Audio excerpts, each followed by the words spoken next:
Hello guys. अभी हम बात करेंगे पैसे के बारे में कि पैसा कमाना बहुत बड़ी बात नहीं है। पैसा को मैनेज करना और उसको अपने पास कैश फ्लो बनाए रखना, अगर आप कुछ बिज़नेस करते हैं तो खासकर ये सारी चीज़ें बहुत मैटर करती हैं कि अगर आपके पास पैसा आता है और वो टिकता नहीं है तो आप बहुत बुरी तरीक़ा से फंसने वाले हैं। या फिर आपके साथ सिचुएशन अगर यही रहता है कि पैसा आ रहा है और आपको टिक नहीं रहा है, सिर्फ खर्च हो रहा है, तो या तो आपका बिज़नेस ख़राब है या फिर आपको बिज़नेस नहीं करने आ रहा है। इसका मतलब यही होता है और ये चीज़ मैंने सीखी है बहुत सारे लॉस करने के बाद।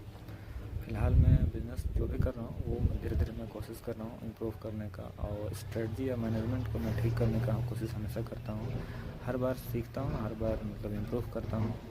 अब थोड़ा सा स्टेबल हो रहा है तो अब समझ में आया कि पैसा कमाना बहुत बड़ी बात नहीं है, उसको बस टिकाए रखना बहुत बड़ी बात है। या फिर आपका कैश फ्लो जो आज है वो कल बढ़ना चाहिए, परसों और बढ़ना चाहिए। अगर सेम भी है, कांस्टेंट भी है, तब भी दिक्कत ही है, क्योंकि आप जहाँ हैं वहीं पे हैं। आपका बिज़नेस बढ़ नहीं रहा है, आप मतलब जिस कुआं पे है आप कुआं से निकल नहीं पाइएगा। वो बिज़नेस के नाम पे सिर्फ आप बाउंडर में फंसते जा रहे हैं। तो ये सारी चीज़ें मुझे बाद में समझ में आई धीरे धीरे। मैंने बताऊँगा कभी अगर मेरा वीडियो अच्छा से चल गया तो ये सारी नेक्स्ट वीडियो में मैं बताऊँगा कि कैसे मैंने सबसे सारी चीज़ें मैंने सीखी।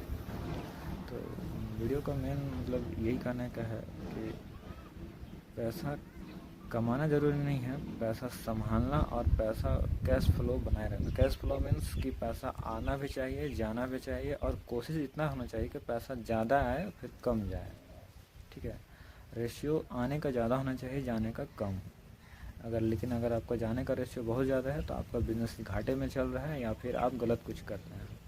ये समझ में मुझे 3-4-6 महीने के बाद, मतलब लॉस खाने के बाद इतना कुछ समझ में आया है। तो ये सारी चीज़ें हैं बिज़नेस के बारे में, कुछ बात मुझे लगा कि मैं बताऊँ आप लोगों को। Thank you for watching. मिलते हैं नेक्स्ट वीडियो में।